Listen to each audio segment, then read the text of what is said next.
السلام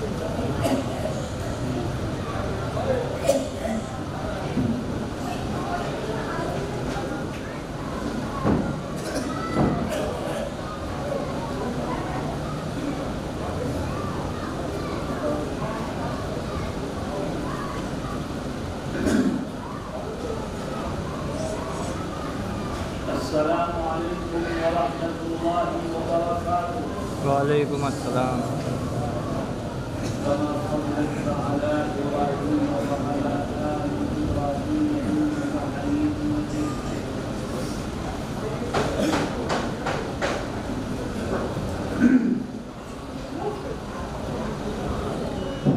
ونؤمن به ونتوكل عليه ونعوذ بالله من شرور أنفسنا ومن سيئات أعمالنا. من سيدنا ونبينا وشفيعنا وسندنا ومولانا محمدا عبده ورسوله صلى الله تعالى عليه وعلى آله وصحبه وبارك وسلم. أما بعد. آج میں ایک لمبا سفر کر کے آپ کے اس علاقے میں پہنچا. در حقیقت مجھے آپ سے کچھ لینا نہیں. میرا کوئی مفاد آپ سے وابستہ نہیں، نہ میرا اور آپ کا کوئی خونی رشتہ ہے. وہ فکر آپ کو بھی ہو جائے. حقیقت یہ ہے کہ جو فکر مجھے ہے اگر آپ کے دلوں میں بھی پیدا ہو گئی تو میں سمجھتا ہوں کہ وہ نجات کا ذریعہ. فکر کیا ہے اپنے قدموں پر چومے، اور جس نے آج اس کو بلا دیا تو اس میں اور جانور میں کوئی فرق باقی نہیں. دوستوں ساتھیوں، اللہ رب العزت قرآن کریم میں فرماتا ہے لازمی. دوستوں، قیامت کے دن ہمیں اور آپ کو اپنے خدا کے سامنے کھڑے ہو کر حساب لینا ہے. اور قیامت کا دن کوئی کھیل نہیں ہے اور خیالات معاشر میں پہنچا لیں. قیامت کا دن بہت عجیب دن ہے. یہ سورج جو آج سے کروڑوں میل دور ہے، یہ قیامت کے دن صرف 1 میل کے فاصلے پر آگ اگل رہا. اور جناب رسول اللہ صلی اللہ علیہ وسلم فرماتے ہیں کہ نہ کوئی درخت ہوگا نہ کوئی عمارت ہوگی. زلزلة الساعة شيء عظيم يوم ترونها تذهل كل مرضعة عما أرضعت. اتنا شدید جھٹکا ہوگا. فرماتے ہیں قیامت کے دن اتنا خوف و ہراس ہوگا اپنے دودھ پیتے بچوں کو بھول جائے. يوم ترونها تذهل كل مرضعة عما أرضعت وتضع خوف کی وجہ سے حمل کو ضائع کرتے ہیں. اور خوف کتنا ہوگا جوانوں، سنو کتنا خوف ہوگا. اللہ کہتا ہے وَتَرَى النَّاسَ سُكَارَىٰ وَمَا هُم بِسُكَارَىٰ وَلَا. اور جس میں سورج آج اگل رہا صرف 1 میل کے فاصلے پر سورج سے جو تپش اور گرمی نکل رہی ہوگی وہ اتنی شدید ہو کہ اگر وہ قیامت قریب نہ ہو تو لوگ سورج سے نکلنے والی پیاس لگے گی مگر پینے کو کچھ نہیں. بھوک لگے گی کیونکہ انسان زندہ کھانے کو کچھ نہیں. اور لیکن کتنا لمبا ہوگا قیامت کا. 24 گھنٹے ختم نہیں ہوگا. کتنا لمبا جناب دنیا کے دنوں کے حساب سے وہ 1 دن 50,000 سال کے برابر. ختم ہی آدمی جائے تو کہاں جائے؟ میرے دوستوں وہ دن آنے اور اتنی سختیوں سے بھرا ہوا ہوتی، بتاؤ عبادت کیسی؟ آدمی بھاگ کے کہیں جا نہیں سکتا، اپنے رب سے چھپ نہیں سکتا۔ تم جنگل میں بھاگو گے، اللہ کی حکومت جنگلوں میں بھی ہے، دریا میں بھاگو گے، اللہ کی حکومت دریاؤں میں بھی ہے۔ تم آبادی میں چھپو اور قیامت کا دن نظروں میں گھوم گیا، جہنم کی آگ کا تصور ذہن میں پیدا ہو گیا اور میں اپنی آنکھوں پر قابو نہیں رکھ سکتا کہ اس سے بچاؤ ہو کر کیسے۔ دوستوں ساتھیوں، نبی کریم صلی اللہ علیہ وسلم ام المؤمنین عائشہ صدیقہ رضی اللہ عنہا کی اس بات کو سن کے جائے، دیکھو قیامت کے دن کوئی کسی کے کام نہیں آئے گا۔ کتنے یہاں وہ ہیں جن کی اولادیں بڑی مضبوط اور جوان ہیں،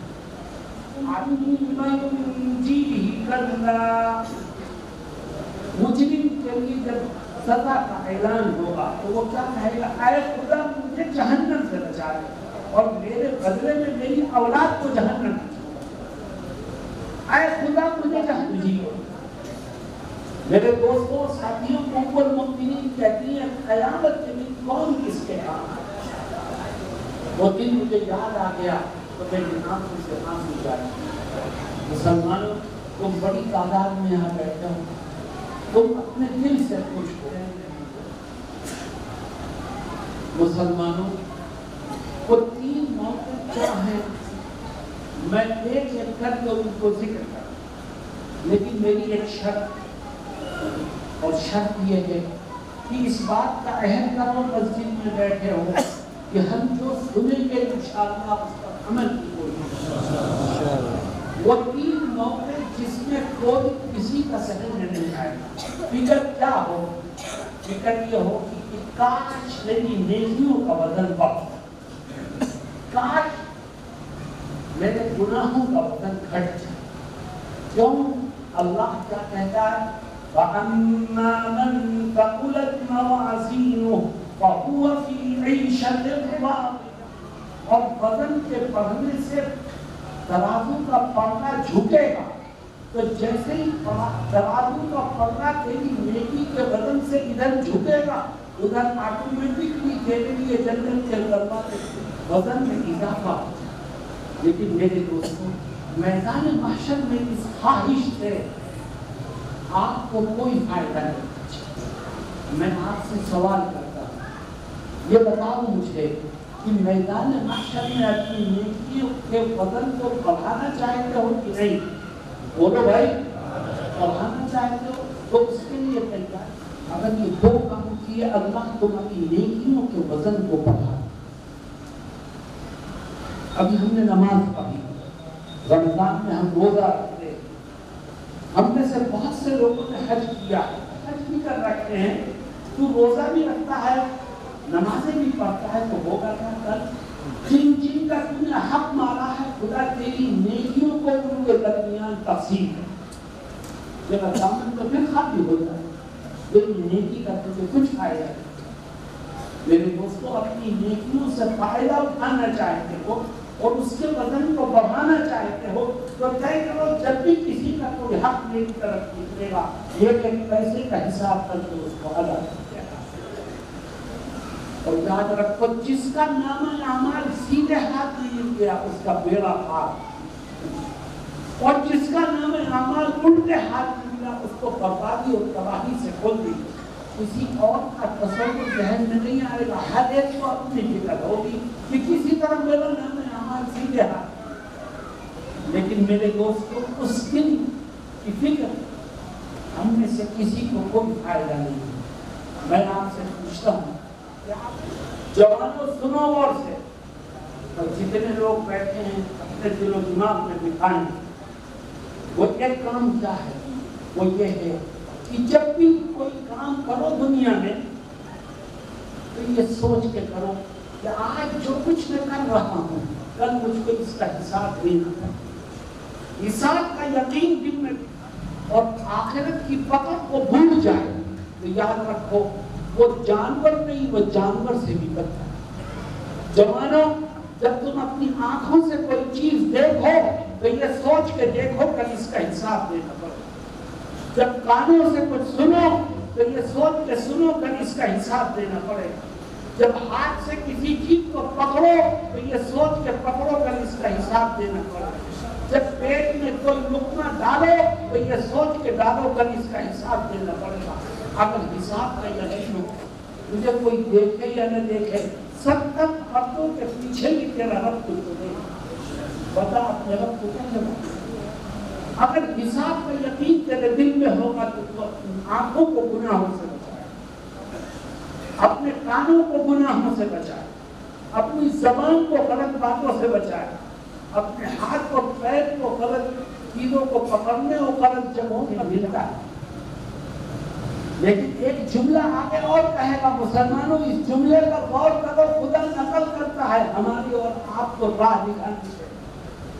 وہ بڑی افسوس کے ساتھ رو کر کے ندامت کا اظہار کرنا، اس کا خیال بھی نہیں کہ ہمیں اپنے کیے کا حساب آؤ ہم طے کریں کہ ہر کام کو شریعت کے دائرے میں رہ کر کے کریں گے. انشاءاللہ ہم ہر قیمت پر گناہ سے بچیں گے اور اپنے رب کی رضا والوں کا اللہ رب العزت کی طرف سے جہنم کے اوپر ایک پل بنا ہے جس کو ہم اور آپ پل صراط کہتے ہیں. نیچے جہنم دہک رہا ہوگا، اس کے اوپر پل ہوگا اور جہاں وہ پل ختم ہوگا وہاں جہنم کا اعلان ہوگا.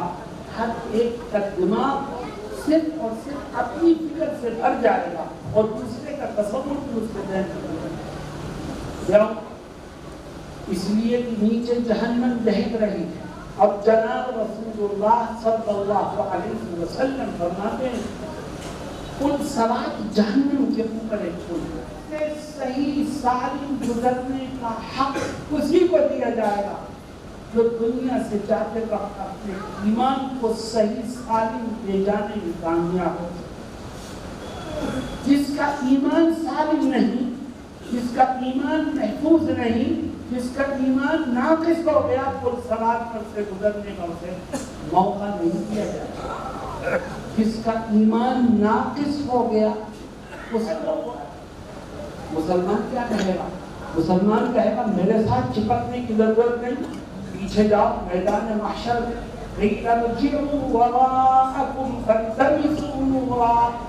پیچھے جاؤ میدان محشر میں واپس جاؤ اور وہاں جا کے نور تلاش. وہ پیچھے جائیں گے تو وہاں پر بھی اندھیرا، آگے آئیں گے تو وہاں پر بھی اندھیرا.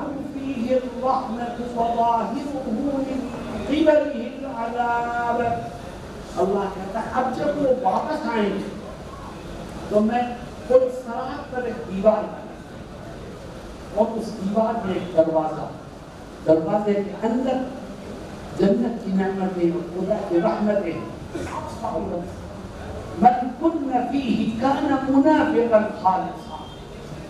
آقا فرماتے ہیں جس کے اندر 4 عیب ہوں وہ پکا منافق ہے. منافق کے سب میں سینگ نہیں ہوتی، ہم میں ہی منافق ہوں. چنانچہ قرآن کی آیت بھی یہ کہتی ہے، قرآن کی آیت بھی یہ کہتی ہے کہ جو پیچھے رہ گئے منافق وہ آواز دیں گے میاں ہم تم تو ایک ہی گھر میں رہتے تھے، ایک ہی گھر میں، جس کا حق تمہارے پاس ہے اس کا حق اس تک پہنچا ہے. تو آؤ ہم بھی طے کریں کہ ہم اپنے ایمان کی حفاظت کرتے ہوئے کبھی بھی کسی کی امانت کا خیانت نہیں. جس نے امانت کا خیانت کی وہ خود صراط سے گزرنے میں کامیاب.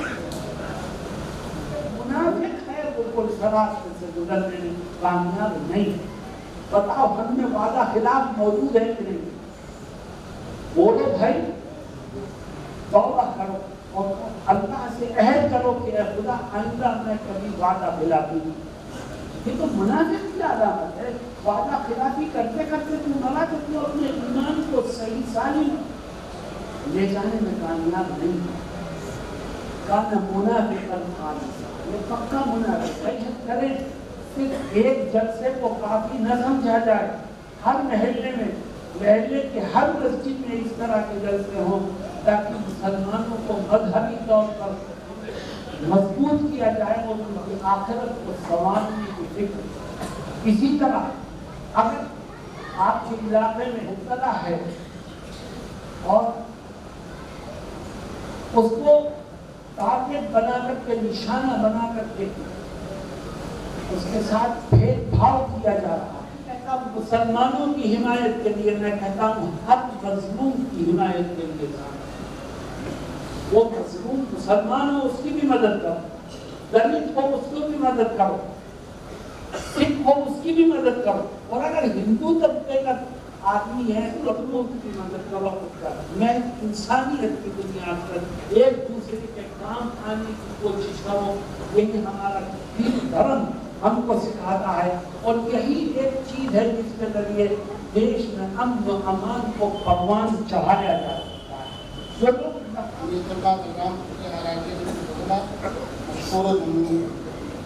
تو حضرات آج تشریف لائے ہیں بغیر کھانا کھائے نہیں، کھانے کا لذت ہے مدرسہ احمدیہ میں، کھانے کا لذت ہے، کھانا کھانا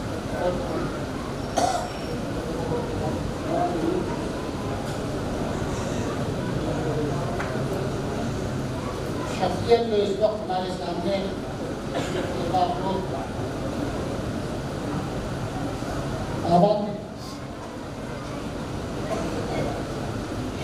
ملک میں ہے، کبھی ملک سے باہر ہیں، ایسے واقعات رونما ہوئے ہیں اس علاقے میں کہ کبھی حضرت نے 12 بجے فون کیا، کبھی 10 بجے فون کیا، فلاں مقام کہاں ہے۔ حیرت ہو رہی ہے، مجھے یہ حیرت ہو رہی ہے کہ پچکڑوا میں معاملہ ہوا، برگدوا قریب ہے پچکڑوا کے، یہ معاملہ ہوا، حضرت نے 10 بجے مجھے فون کیا، مولانا یہ برگدوا کہاں ہے؟